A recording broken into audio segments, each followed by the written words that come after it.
say it like that. If I hate you, then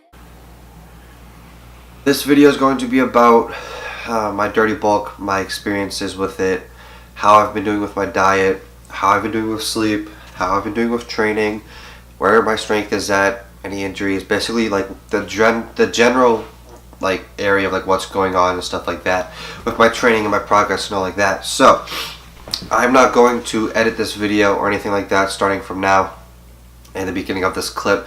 This is just gonna be straight raw material. Hopefully you guys like that. I don't know, I like it when people, you know, they don't edit their videos and I'm trying to make them perfect. It's who they really are and stuff like that. So I'm first going to just talk about my dirty bulk and why I chose to do a dirty bulk. I stopped it halfway just because I honestly did not like it, and if I do not like something like doing like that type of stuff, like eating crap, then obviously I'm not going to do it. But basically the reason why is because I just wanted to put on some mass, put on a little bit of fat, and you know, really get my strength up. And it actually did help get my strength up a little bit. My strength was like this, kind of just easing up, and then when I went on my dirty bulk, it shot up and then kind of plateaued a little bit more. So basically I started eating about like 4,000 calories to 4,200 calories. Then I boosted it up to 5,000 and then 6,000 for a couple of days, and then afterwards I was like, you know, I'm really starting to put on a lot of fat. I don't know why I did this. I'm starting to feel like crap, and I just had a work schedule, school, lifting, it just so much time, and it was just very difficult. So maybe in a little while, maybe next year, I'll try another dirty bulk. But anyways, I would just choose a lean bulk instead, because you're gonna make better gains, you're gonna put on more muscle, and your strength will slowly increase. I think that with dirty bulk, you know, your strength is gonna shoot up, but if you're not experienced with it like I was, you're probably gonna plateau with your strength, and you're gonna be like, oh crap. So that's my experience with my dirty bulk. I wouldn't recommend it. I was feeling crappy at the end, literally eating crap food constantly. Well, not constantly, but just to get the calories in and stuff like that. I didn't really enjoy it that much at the end, so I switched to lean bulk, and my diet is getting back on track finally. I'm starting to eat, you know, very clean, usually every day. Usually during lunch I'll have like a hamburger or pizza or both, just to get some carbs to fill out a little bit, because my body just consumes all that stuff really fast. And now to go on to my training. So basically what happened with my training since the summer is during the summer I was doing sumo deadlifts, and I injured my hip abductor a little bit just by putting too much stress on my hip abductor. So that slowed my deadlifts down a lot, and basically my squats as well. So I kind of had to regain my strength in there. During the summer my max was probably about 355 and 455. Well, 355 for squats, 455 for deadlifts. Sumo style deadlifts, back squat, high bar, and that. But my bench press has been increasingly going up. My bench press is only about like 245 right now, which is not good compared to my other lifts by any means necessary. It's not good, and I want to get up to 275 so my maxes can equal out. I don't want any weak muscle groups or anything like that. So basically what happened was I messed up my hip abductor. Then a couple weeks ago, well, maybe like a month, or I think it was at least 2 months ago, I injured my lower back a little bit from doing deadlifts, going too heavy, and then I fixed that up, and then I just have some tendonitis on my left elbow and very little tightness in my hip abductors. So my injuries are starting to clear up. That just set me back a lot. It just threw me back. My strength would be a lot stronger if it wasn't for those injuries. So I recommend that you guys get a lot of sleep, and that you guys stretch out a lot and really know what and what not to do.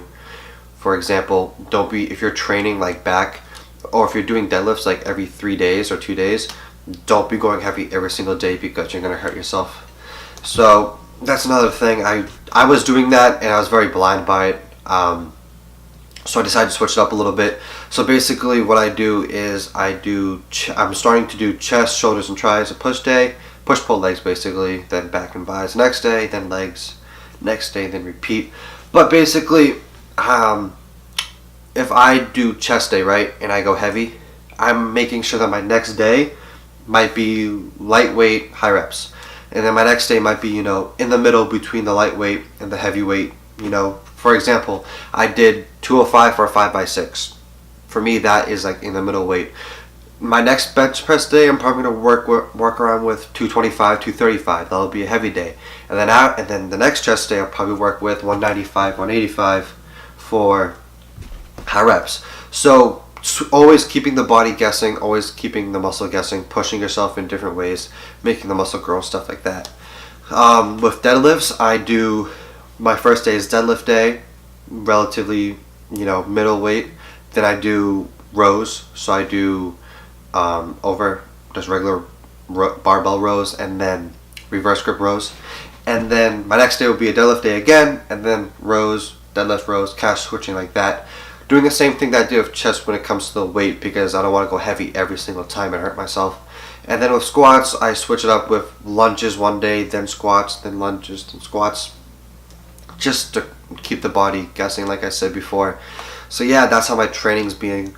I am not focusing on size or like definition or anything like that right now, because I have lacrosse coming up. I play lacrosse in the spring, and I'm on varsity, so I have a big commitment to make to the team and stuff like that. So I want to get as strong as possible, and my goal during the spring is just do a little bit more hypertrophy stuff, and really get my size up, but also maintain my strength. I want to keep my maxes all through the spring season of lacrosse, and hopefully get a little bit stronger as well. So yeah, that's how my training has been. With my sleep is absolutely terrible. I'm planning on getting like 9 hours of sleep tonight. I'm going to bed really early. So that's a big thing that a lot of people don't realize is I'm sick right now because I didn't get a lot of sleep for the past week, and I am run down right now. And when I wake up, I can feel it, and it sucks. So if you guys are training every day like I am, barely taking any rest days, the only times I take rest days are when I have work, and the only way to work out that day would be to get up at like 4 in the morning and go to the gym. That's not going to work for me, but just because I need more sleep and stuff like that. Like I said, sleep is important, helps your body grow, and it's good for recovery and everything like that. So I'd recommend you guys at least get 8 hours of sleep. Everybody says that if you're on a very tight schedule, 7.5 hours at least, because like I said, if you're training every day, going hard every day, everything like that, you're gonna get run down and you need to recover. And even worse, if your diet is crap, then it's gonna hit you twice as hard. So make sure you guys have a good diet. So anything else? I went over training, sleep, diet, injuries. I think that's about it. So yeah guys, that's just basically my overview of how my training has been, everything like that. And actually I'm going to go into a little bit more about my training right now, because I remember someone asked me last week on what I do for training, like exercises and stuff like that. And so for anybody who's looking to switch up their training, or who's getting into it, or just needs something new, maybe what I'm about to tell you might help you a little bit. Basically, I do a combination of powerlifting and bodybuilding. I call that power building. Basically, my first two, or not really my first two lifts for the workout, but basically 2 lifts are focused on strength, and then the rest are focused on accessories, hypertrophy and stuff like that. So a good example would be like a back workout. So I do deadlifts, which is a strength movement, and then I might do rows, which is also I think it's a strength movement. I do that, and then I'll go do like lat pull downs, reverse lat pull downs. Then I'll go do like dumbbell rows and stuff like that. And that's just all accessory, making the muscle grow, giving the definition. And what you want to do is you want to have a combination of both powerlifting and bodybuilding style stuff, because if you just do bodybuilding, you're going to get big really quick, but your strength is not going to go up that much, and you're just going to go like this, then plateau. With powerlifting and bodybuilding combined, you're constantly upping your strength, as well in your hypertrophy exercises. And instead of going like this, you're going to go like that. And you're just going to keep going